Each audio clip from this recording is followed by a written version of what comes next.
다가올 미래 부의 흐름입니다. 돈의 흐름을 아는 사람이 승자다.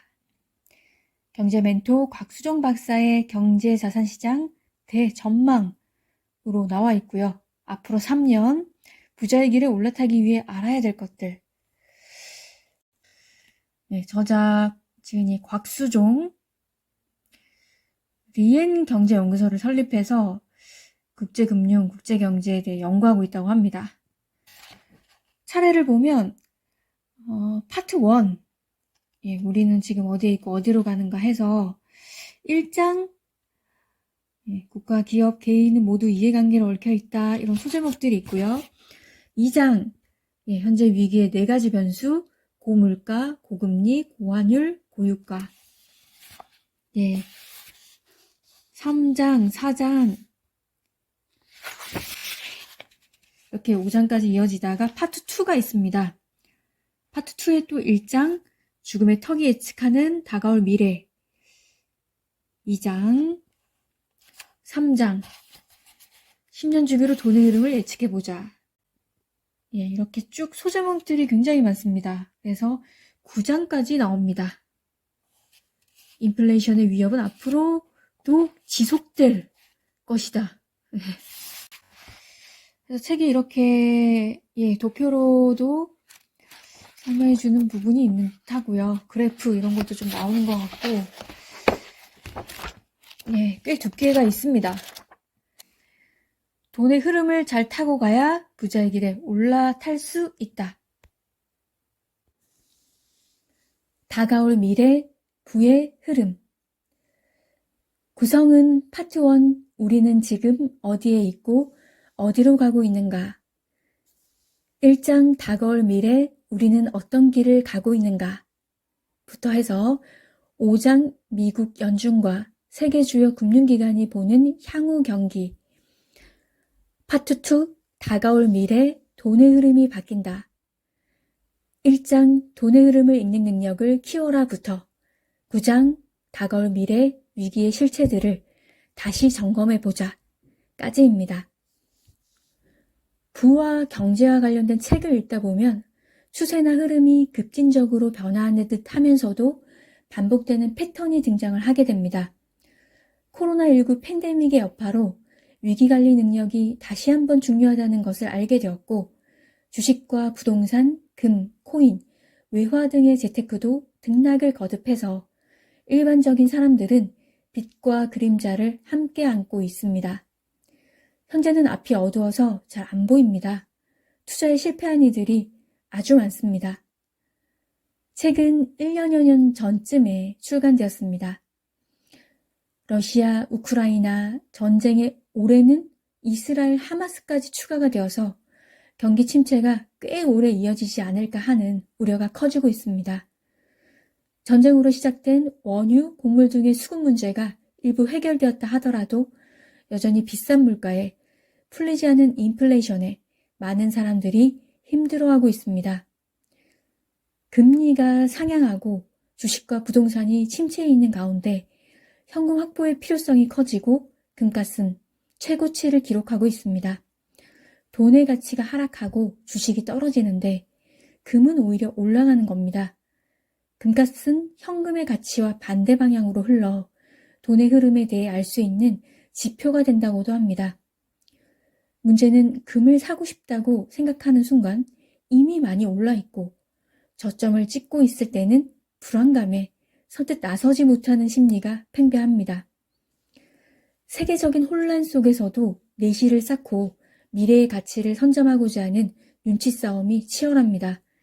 독일은 러시아의 에너지 수입 의존도가 매우 높아서 큰 타격을 받았고 에너지 산업을 이어가기 위해 다른 국가와도 거래를 확장해서 다각화하려는 움직임을 타 유럽 국가들과 함께하고 있습니다. 그러나 여전히 러시아의 자원은 중요하고 중국과 인도가 이를 많이 사들이고 있습니다. 물론 독일도 러시아와의 거래를 끊을 수는 없을 겁니다. 중국 경제는 계속해서 중요한 변수가 될 것입니다. 미국과의 갈등이 신냉전 체제의 구축으로 이어져 경제력 우위를 점령하기 위한 보이지 않는 혈투가 진행됩니다. 미중의 관계는 앞으로도 풀리지 않는 어려운 과제로 예상됩니다. 미래 산업 발전의 향방을 결정지을 전기자동차, 무인자동차, 드론, 인공지능, 우주항공, 바이오, 반도체, 배터리, 콘텐츠 사업 등은 이들 산업을 주도하는 기업들의 움직임에 향후 돈의 행방을 가늠하게 합니다. 국가 간 경쟁력이 이런 분야에서 확연한 차이를 보이게 될 것이고 선진국을 구분하는 기준이 될 수 있습니다. 위기 후에 기회라는 말이 있지만 지금은 끝이 보이지 않는 긴 터널을 지나가고 있는 듯합니다. 세계적으로 하나의 큰 문제가 해결되기 전에 또 하나의 문제가 터지고 다음엔 무슨 일이 기다리고 있을지 모릅니다. 이 와중에 부의 흐름을 간파해서 돈을 많이 벌어들이는 이가 승자일 것이다. 일반적으로는 그림의 떡이기도 합니다. 중요한 것은 눈앞에 보이는 것만으로 단순하게 움직이지 말고 세상의 흐름을 읽으려는 노력을 해야 합니다. 인플레이션의 혼잡한 상황에도 변화는 계속 일어납니다. 책에서 인상 깊은 부분을 읽어볼게요. 전기자동차와 무인자동차 및 드론의 시대에는 무궁무진한 컨텐츠 개발 및 탑재 공간과 시장이 존재한다. 이 같은 소프트웨어 기술의 정수는 반도체 설계와 센서 기술, 인공위성을 통한 GPS 시스템의 안정성과 의존성, 5G를 능가하는 6G 이상의 속도와 정보 처리 능력 등을 충분 조건으로 한다. 디지털 기술은 배터리 기술을 비롯해 비록 하드웨어라 하더라도 점차 갈수록 경박 단순한 산업으로 진화할 것이며 이에 대한 경쟁력은 끊임없는 기술 개발과 투자에 의해 이루어질 수밖에 없다. 하지만 이보다 더 중요한 것이 있다. 무한한 창의력과 상상력이 존재하는 시장과 이를 합리적이고 논리적인 전개로 도덕과 윤리적 가치를 사회 규범으로 설정할 수 있고 기초화학과 기초생물 같은 기본 교육이 모두 하나의 패키지로 진화, 발전해 가야 한다는 것이다. 사회 발전이 경제 발전보다 뒤처질 수 없다. 경제로 풀지 못하면 정치로라도 풀어야 하듯이 모든 정치, 경제, 사회의 속성은 서로 독립적이지만 동시에 상호 의존적인 모습을 가진다. 미국 전역의 로봇 회사들에서 엔지니어링과 과학의 융합 발전은 향후 혁신적인 제품, 즉 인간이 일반적으로 해왔던 일을 로봇이 더 잘 수행하는 제품 생산 방식을 채택하기 시작했다. 재래식 용접에서부터 첨단 교육, 자동차 조립 및 수술 등 다양한 로봇 기술의 발명품은 우리가 살고 일하는 방식을 변화시키고 있다. 얼마 전 필자가 다녀온 중소기업은 커피를 내리고 감자칩과 통닭을 튀겨내는 일을 단 6개에서 10개의 축 이동을 통해 수행하는 로봇을 제작하고 있었다. 로봇에 인공지능을 탑재하면 사이보그가 된다.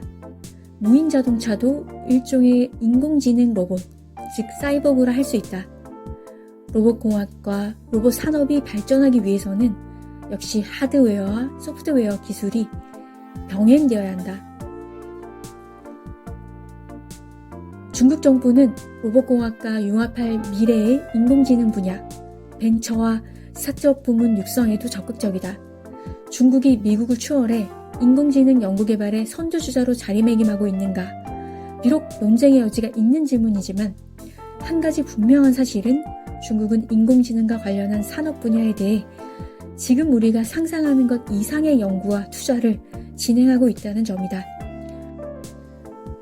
네, 여기까지입니다. 경제는 쉽지 않지만 잘 알고 싶기도 합니다. 시기에 따라 반복되는 패턴이 생기기도 하는데 그 시점을 파악하기가 어렵습니다.